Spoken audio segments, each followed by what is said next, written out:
प्रभात बच्चों, मैं आपकी हिंदी की अध्यापिका और आज हम हिंदी का पाठ 15 शुरू करने जा रहे हैं। इसका शीर्षक है कहानी लेखन। तो चलिए शुरू करते हैं। पाठ 15 कहानी लेखन, स्टोरी राइटिंग। कहानी लेखन किस प्रकार कहानी हमें लिखनी चाहिए, कैसी उसकी भाषा होनी चाहिए, हम इस पाठ से जानेंगे। दिए गए चित्रों व शब्दों के आधार पर मन के भावों को लिखना कहानी लेखन कहलाता है। यानी कि हम अब कहानी पे हम अपने हाव भाव, मन के भाव सब कुछ लिखते हैं। कहानी इस पाठ में आपको चित्र भी दिए गए हैं और शब्द दिए गए हैं। उसके आधार पर हमें अपने मन के भावों के द्वारा इस कहानी को पढ़ना है। ठीक है, चलिए तो शुरू करते हैं। कहानी का शीर्षक है बंदर बांट। चलिए तो कहानी कहानी की भाषा, जब भी हम कहानी लेखन करते हैं, कहानी शुरू करते हैं, उसकी भाषा सरल होनी चाहिए, स्पष्ट रूप से लिखना चाहिए। ठीक है, सभी पंक्तियां क्रमानुसार लिखनी चाहिए, है ना। लिखने के ऊपर हमें विराम चिन्हों का भी जरूर ध्यान रखना चाहिए। इस प्रकार विराम चिन्ह, जैसे एक वाक्य पूरा हो जाता है तो एक बात पूरी हो जाती है तो हमें विराम चिन्ह लगा देना चाहिए। अर्धविराम भी आता है जहां रुकने के लिए। हमें कहानी लिखते समय इन सभी चीजों का ध्यान रखना पड़ता है। ठीक है बच्चों, चलिए तो हम शुरू करते हैं। दो बिल्लियां थी, एक जंगल में उन्हें एक रोटी मिली। ये हुआ जंगल में एक रोटी मिली, मतलब दो बिल्लियां थी, एक जंगल में दो बिल्लियां रहती थी, वहां उन्हें क्या मिली, एक रोटी मिली। ठीक है, इस प्रकार हम कहानी को अपनी तरफ से भी कुछ शब्दों को जोड़कर बोल सकते हैं। दोनों बिल्लियां रोटी के लिए झगड़ने लगी। दोनों बिल्लियां क्या करने लगी, एक रोटी मिली, उस पर वो क्या करने लगी, आपस में झगड़ने लगी कि मैं खाऊंगी मैं खाऊंगी। आपस में दोनों झगड़ने लगी। ठीक है, इतने में वहां एक बंदर आया। वहां पर एक फिर बंदर आया जंगल में। ठीक है, फिर उस बंदर ने कहा, उसने कहा रोटी मुझे दे दो। देखिए ये है अल्प विराम, ये होता है पूर्ण विराम और ये है अल्प विराम। ठीक है, ये जो होता है हिंदी में इसको अल्प विराम कहते हैं। जैसे कि मैंने बताया, कहानी लिखते समय हमें जब थोड़ी देर रुकना है तो हम अल्प विराम का प्रयोग करेंगे, यदि बात पूरी हो जाए तो पूर्ण विराम का प्रयोग करेंगे। तो ये सब हमें कहानी में लिखते समय ध्यान रखना चाहिए। तो बंदर ने कहा रोटी मुझे दे दो, मैं तुम दोनों में बराबर बराबर बांट दूंगा।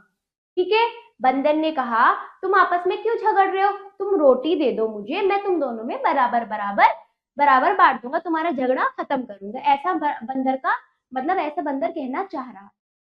दोनों बिल्लियां मान गई। बंदर ने रोटी के दो टुकड़े किए। कितने, दो टुकड़े किए। बंदर ने रोटी के दो टुकड़े किए, एक थोड़ा बड़ा और एक छोटा। दो टुकड़े किए, ये देखिए, एक तो बड़ा और एक छोटा। फिर उसने कहा, इसने बंदर ने कहा अरे एक टुकड़ा बड़ा है, चलो मैं थोड़ा खाकर इसे दूसरे के बराबर कर देता हूं। यानी कि देखिए, उसने क्या करा, अपनी चालाकी से रोटी के दो टुकड़े किए, एक तो बड़ा करा एक तो छोटा। फिर उसने कहा अरे ये तो एक बड़ा है एक छोटा है, यानी कि अब भी तुम्हारा झगड़ा होगा, तो मैं उसको भी थोड़ा सा खाकर दोनों को बराबर कर दूंगा। देखिए किस प्रकार खा रहा है। ठीक है, फिर उसने रोटी के टुकड़े में से थोड़ा खा लिया। ठीक, अब वह टुकड़ा छोटा हो गया। ठीक, अब जब उसने बराबर करने के लिए वो रोटी का टुकड़ा खाया तो वो टुकड़ा बड़ा होने के बजाय और भी छोटा हो गया। ठीक है, तो फिर क्या हुआ, बंदर ने दोनों टुकड़े बराबर करने के बहाने धीरे धीरे सारी रोटी खा ली। ठीक है, बड़ी चालाकी से ने बंदर ने उनको धोखा दिया, बिल्लियों को। फिर उसने क्या किया, थोड़ा थोड़ा करके सारी रोटी खा ली। दोनों बिल्लियां देखती रह गई, है ना, दोनों बिल्लियां देखती रह गई। बंदर रोटी खाकर चला गया। इतनी चालाकी से बंदर उनकी पूरी रोटी खाकर चला गया और दोनों बिल्लियां का मुंह देखती रह गई, एक दूसरे को देखती रह गई। ठीक है, इस प्रकार ये चित्र के द्वारा हमने कहानी लेखन किया। चलिए, सीख, आपस में नहीं लड़ना चाहिए। इस कहानी से हमें ये भी सीख मिलती है कि हमें आपस में नहीं लड़ना चाहिए।